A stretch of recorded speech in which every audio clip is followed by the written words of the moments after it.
Vrei să afli care este dressingul perfect? Vrei să știi care sunt noile tehnologii în domeniu? Vrei să știi cum să-l faci pe al tău mai bun și mai interesant? Stai cu mine și vei afla astăzi toate detaliile ascunse.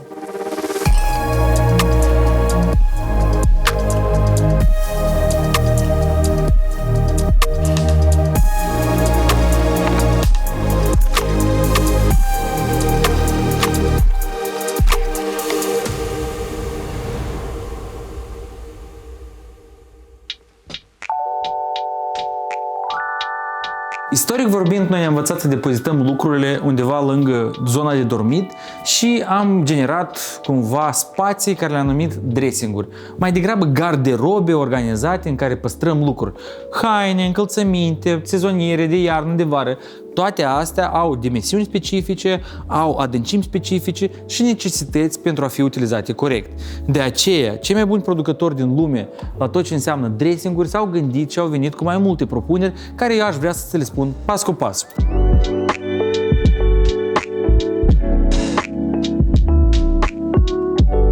De la uși coplanare, la uși din sticlă și dressing ca o cameră întreagă, până la dressingurile sub formă de dulapuri cu uși din piele, toate acestea sunt elemente care pot face diferență în casa ta.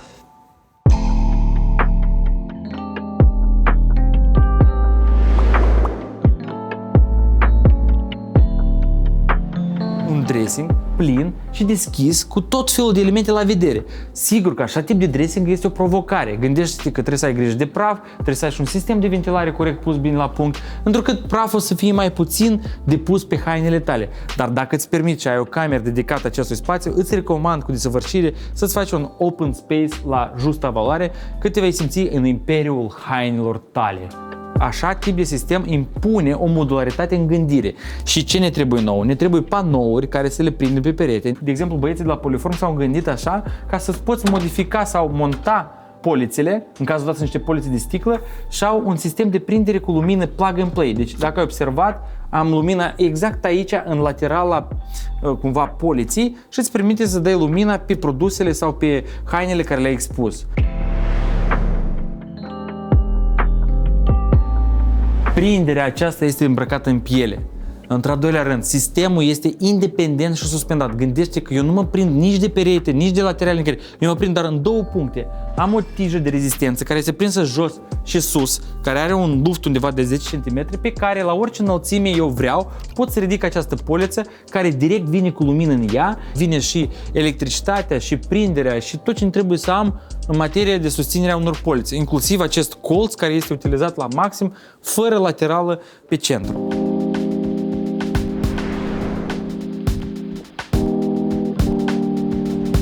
Dacă ai loc și spațiu suficient să-ți faci o cameră suficient de mare și să amplasezi și o insulă în interior, să știi că asta va fi binevenită. Pentru că ea poate aduce acel feeling de magazin scump în casa ta, în care și produsele poți să le expui corect din diferite părți, sau ai tot felul de rafturi, polițe și îți va permite ție să te simți bine.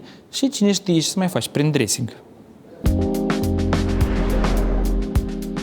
Desigur că dacă ai un dressing deschis și te deranjează praful sau nu ai un sistem performant de ventilare, atunci te ajută ușile din sticlă. Uite ce au propus băieții, să fie făcut tot integral dulapul, cap-coadă din sticlă, dar totodată super transparent, în care vezi toate lucrurile, sunt expuse.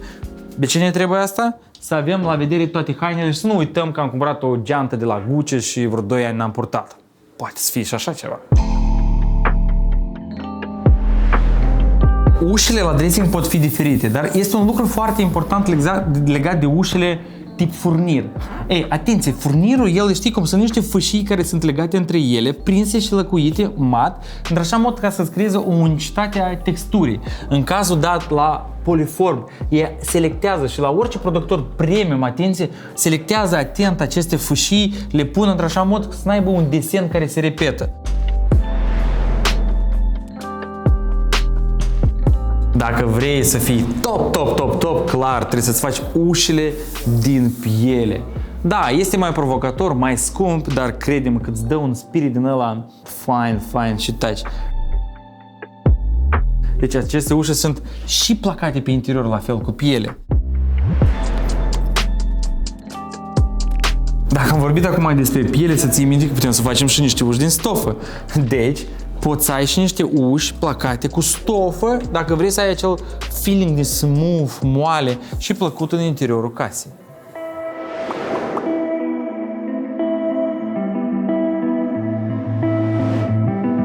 Să-ți prezint ultima fiță în materie de dressing-uri.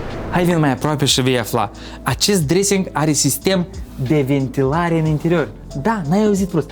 Ventilare în interior. Au introdus băieții un sistem cu control de telecomandă, de filtrare și ventilație. Într-așa mod, circulația în interiorul dressing-ului se petrece și hainele tale sau încălțămintea va fi păstrată într-o speține intactă. Dacă observi, sunt niște goluri lăsate în polițe, într-așa mod toată circulația de sus până în jos este în constantă recirculare și într-așa mod când închizi ușile, se aude cum pornește sistemul. Exact. Și sistemul lucrează cât ușile sunt închise. Deci, noua fiță în materie de dressing este ventilarea din interiorul dulapurilor. De exemplu, cercei sau nu știu ce bijuterii să nu cadă în spate și nu le mai găsești, au făcut această deschidere armonică, să zic așa, în care lucrurile sunt ținute la vedere.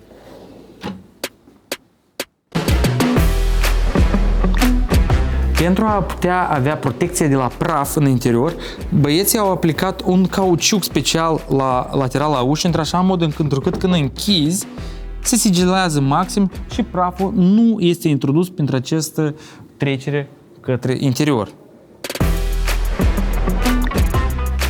Când vorbim despre spații mai înguste, gândește că aici noi avem, de exemplu, 1,10 m, atunci trebuie să te gândești la sistemul de deschidere a ușilor ca să ai ușor acces unde ți. Clar, îți trebuie un sistem coplanar. Unicul minus la acest sistem că nu poți să ai acces la ambele zone simultan, doar pe rând, fiecare zonă o poți utiliza. Sigur că mai este o variantă în care tu, de exemplu, ai niște uși de sticlă, dar să fii foarte atent la lățime. Deci, în cazul dat, de exemplu, este 50 cm, recomandarea mea este să fie între 50, maxim 60, de dacă îți permite lățimea. Vei putea avea acces la tot spațiul simultan.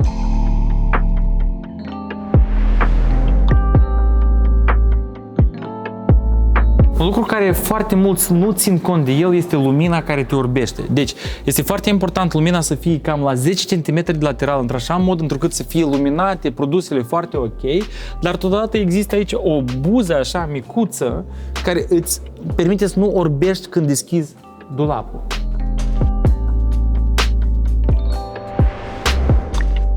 Într-un dressing, deseori noi avem foarte multe polițe și atunci întrebarea este, de ce să-ți faci polițe din sticlă? Păi uite atent, dacă eu am aici polițe din sticlă, eu am 1,80 și vreau să văd ce e acolo, eu nu trebuie să sar ca să mă uit ce este acolo, dar prin sticlă voi vedea care sunt produsele expuse sau ce am depozitat acolo sau dacă am uitat de ceva.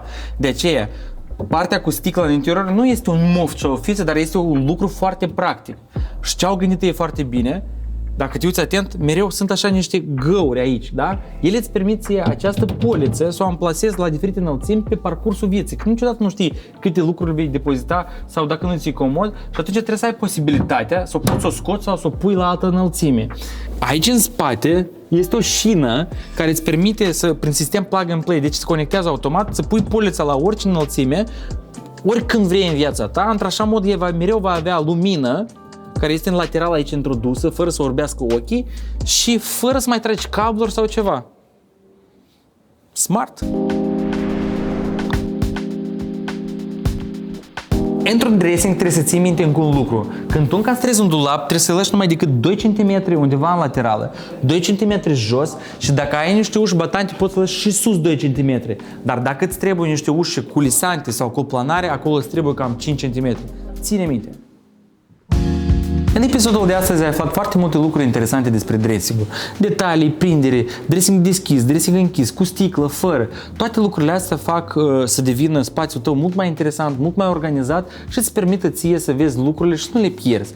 Desigur că aceasta înseamnă o provocare și o gândire. La fel ca la bucătărie, totul începe de la un caiet de sarcini. Ei pleacă de la tine, să-ți organizezi ție viața foarte bine, să înțelegi câte lucruri ai, care le arunci, care le păstrezi, pentru că deseori dressing-urile noastre se transformă în niște depozite de vechituri. De aceea, o ordine și organizare vine la pachet și cu un design mai elevat. Te rog, un like, subscribe, un comentariu, ce părere ai, pentru că așa creștem împreună. Let's be design!